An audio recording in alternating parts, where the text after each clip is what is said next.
Buenas noches, hermanos y hermanas. Vamos a continuar con el estudio del libro Apocalipsis. Este libro es uno de los libros que yo decía en algunos jueves anteriores, que muchos de los libros toda la Biblia depende de la interpretación teológica, la línea de interpretación, depende de la teología que uno tiene o la carencia de la teología que uno tiene. También eso puede provocar malas interpretaciones de los textos bíblicos, independientemente de qué libro sea. Lo otro es que también hay factores que contribuyen a tener una buena o una deficiente interpretación de los textos, como por ejemplo las traducciones.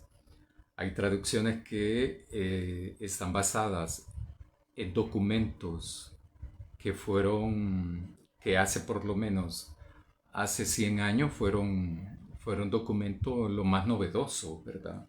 Sin embargo, esto ha venido evolucionando hace 200 años, pero esto ha venido evolucionando la arqueología bíblica, la antropología bíblica, hay sociología bíblica, hay teología política, hay una serie de disciplinas científicas que nos ayudan a interpretar mejor los textos bíblicos.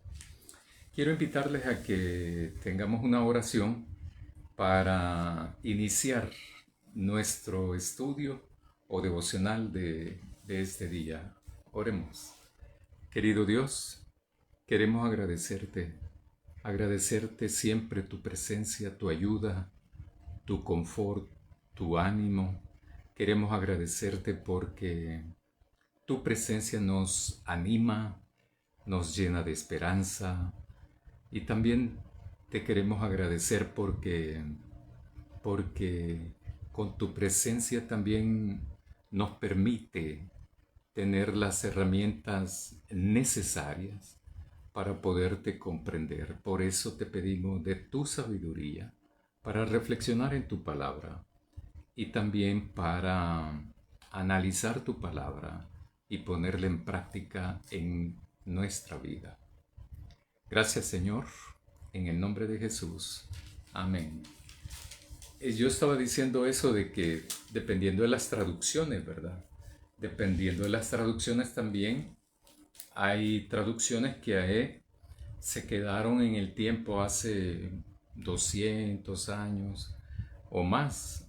Y porque en ese tiempo solamente habían descubierto ciertos documentos. Sin embargo, a medida fue pasando el tiempo y en medida que también otras disciplinas científicas fueron interviniendo en la búsqueda de textos bíblicos, la interpretación sociológica, antropológica, ha ido mejorando esto de las traducciones. Todas las traducciones son también interpretaciones, ¿verdad? Y por lo tanto, dependiendo del texto en el que está fundada esa traducción, así va a ser entonces, así va a ser entonces la traducción que uno lee. Yo estaba diciendo el jueves pasado de que esta es la segunda visión que tiene Juan. Y el Espíritu, tanto en la primera como en esta segunda, lo toma y lo lleva a tener no es que lo lleve a otro lado, sino que y hace posible de que Juan entre en un estado por medio del cual pueda ser testigo de lo que está ocurriendo. Así fue la primera visión y que fue contemplada del capítulo 1 hasta el capítulo 3. La primera visión estaba basada en los mensajes a las 7 iglesias, de 7 iglesias que habían ahí en Asia Menor. La segunda visión corresponde del capítulo 4 en adelante Y el capítulo 4 y el capítulo 5 solamente está basado en esos dos capítulos, está basada la visión, pero no es que se queda con el capítulo 4 y 5, sino eso continúa con el 6, que es ya cuando se abren los sellos. Algunos comentaristas dicen que ese rollo, ese libro que está ahí con 7 sellos, es el acontecer histórico, el acontecer social, económico, cultural, religioso de esa época. Y es eso lo que nos va a llevar a esta visión. Y es eso lo que provoca Juan con su libro, ¿verdad?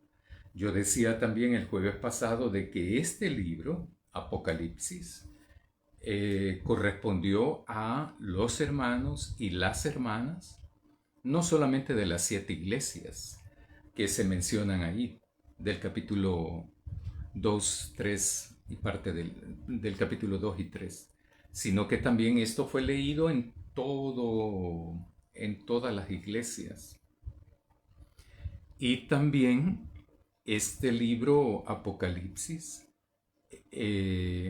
correspondía su mensaje, su contenido al momento histórico que estaba viviendo aquellos hermanos en las comunidades de fe o las iglesias.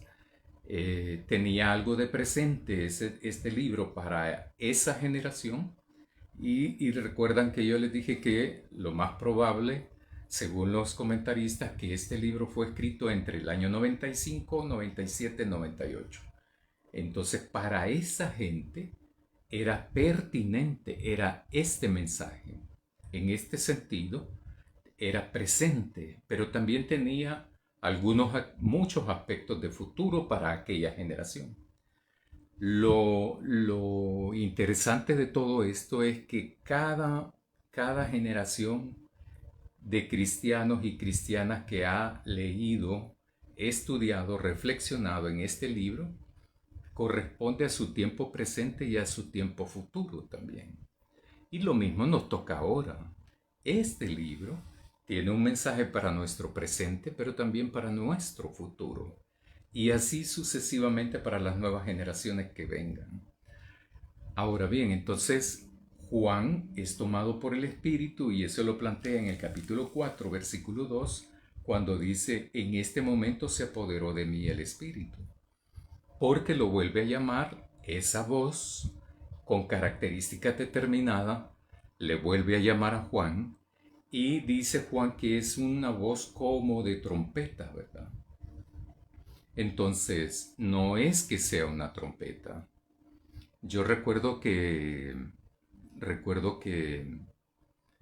para 1988 yo estaba en una iglesia como seminarista y se dio algo muy curioso ahí en esa iglesia bautista, que había un joven que decía que el fin del mundo era en ese año, en 1988. Y era justo en el 15 de septiembre, ¿verdad? Porque en el libro de Apocalipsis aparecía de que Jesús cuando viniera nuevamente iba a ser precedido por el sonido de trompetas, ¿verdad? Entonces, él había leído un libro de un autor determinado y por lo tanto él fue influenciado no por el libro Apocalipsis, sino por el libro de este autor que compró o que le regalaron, creo, ¿verdad? Y en eso hay que tener muchísimo cuidado, ¿verdad? Uno sigue a Jesús, no a otra persona.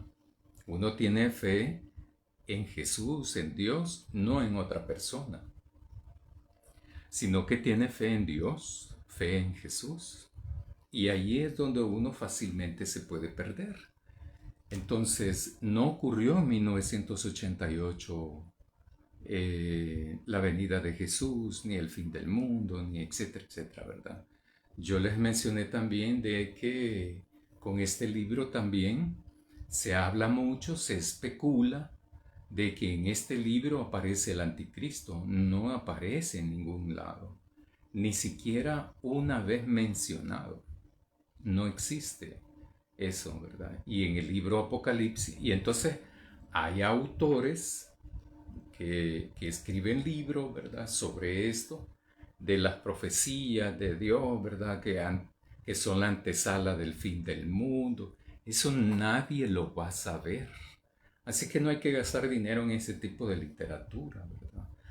Obviamente sí hay en teología una rama que se llama escatología, que es toda la interpretación de sucesos, de acontecimientos, de textos bíblicos que hablan sobre aspectos que hay que tomar en cuenta para uno proyectarse hacia el futuro y tomar en cuenta esto, ¿verdad?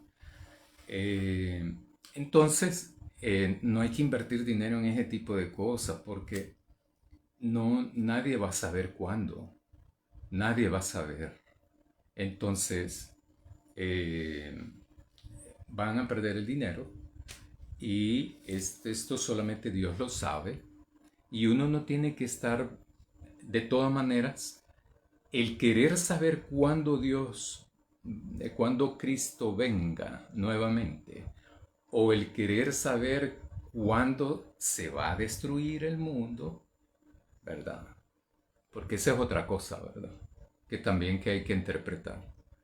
Eh, el querer saber eso, cuándo Dios va a instaurar su reino de Dios, su reino en la plenitud absoluta.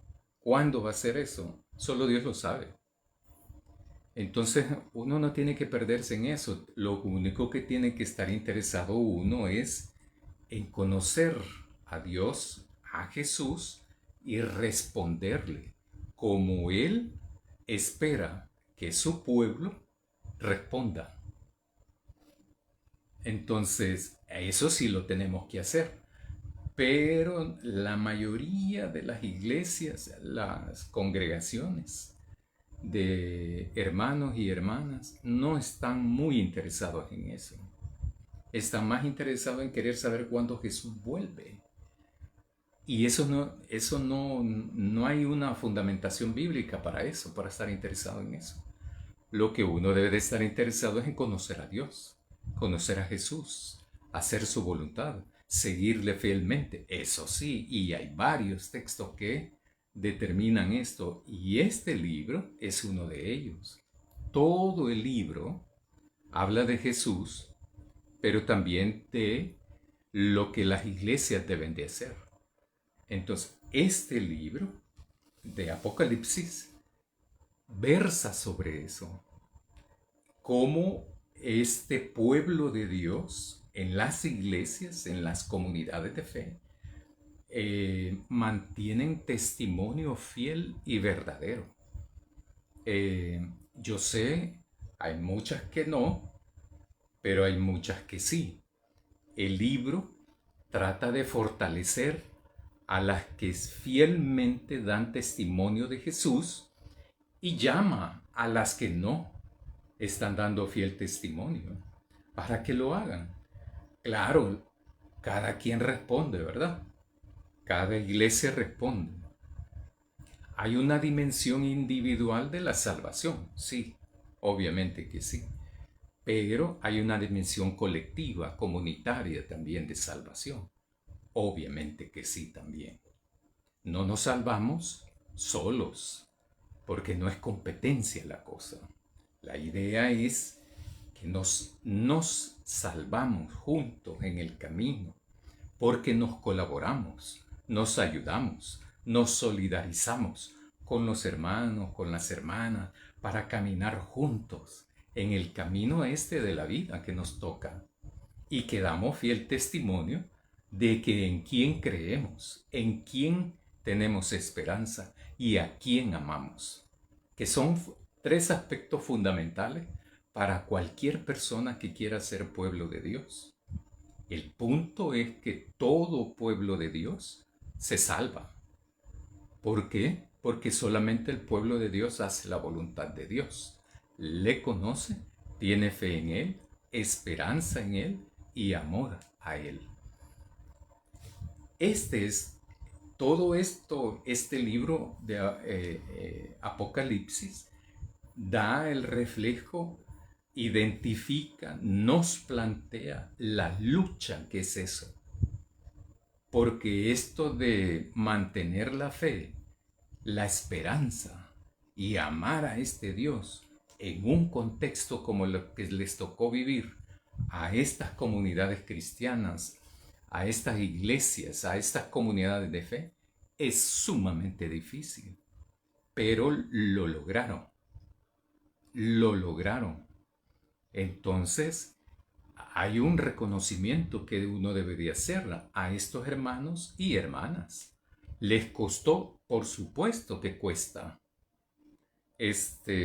¿Por qué? Por las exclusiones, las persecuciones, la dificultad que esto planteaba. Tener fe en Jesús no era en esa época lo mismo que tener fe en Jesús ahora. Y eso lo hemos visto también en cuando Jesús va determinando lo que dice Reina Valera, ¿verdad? Yo conozco tus obras. O sea, te conozco. Latinoamericana dice, yo sé que vales. Entonces, y esta versión que voy a leer ahora, que es la Biblia de nuestro pueblo, dice, te conozco. Entonces, las tres versiones plantean lo que es realmente, que Jesús conoce a su pueblo, conoce a la gente, pero no solo a los que están fieles, conoce a los infieles también, ¿verdad? A los que no dan buen testimonio de Él, los conoce. Y precisamente por eso les dice, yo sé de dónde te desviaste. Es mejor que reflexiones, encuentres cuando te desviaste, regreses, retornes y hagas bien las cosas, ¿verdad? Eso lo plantea Jesús en tres cartas, a tres iglesias determinadas. Entonces uno saca esa información, uno interpreta eso. Bien, el jueves pasado vimos el capítulo 4 y inicia el capítulo 4 diciendo que hay un trono. Un trono que puede simbolizar el poder, el absoluto poder. No es ningún poder terrenal, de plano que no, ni nada que se le parezca. De lo humano no hay nada de eso, parecido a lo de Dios. Dice que también hay los tronos que están alrededor con ancianos sentados en él, y cada anciano tiene una corona. Después dice, y es eso lo que va haciendo Juan. Juan no dice todo de una sola vez y nos relata o refleja la visión que está teniendo en ese momento. Porque también la visión no es estática, sino que es dinámica la visión que está teniendo. Van apareciendo nuevos personajes, nuevos sujetos, nuevas, no puedo decir personas porque no son personas, ¿verdad?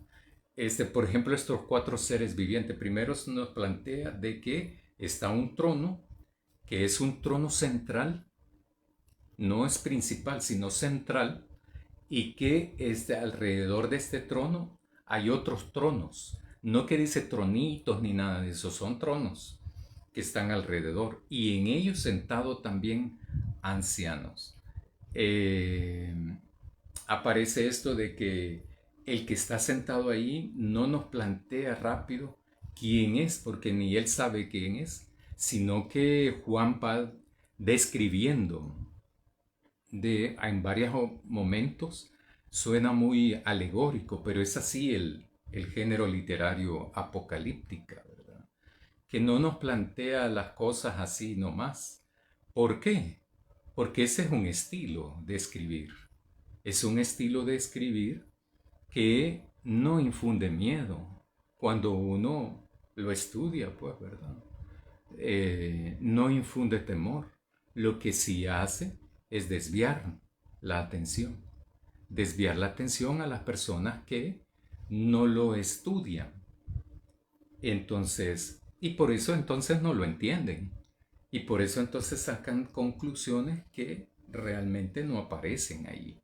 Como por ejemplo, que allí está reflejado el anticristo en el libro. Dice en el versículo 4 del capítulo 4, alrededor del trono había 24 tronos y sentados en ellos 24 ancianos con vestiduras blancas y coronas de oro en la cabeza. Lo de anciano no son gobernantes de este mundo, ¿verdad? Refleja a la terminología de Palestina, ¿verdad? De la cultura palestina, que tiene que ver con, y más que todo también con el pueblo hebreo, que ser anciano era una persona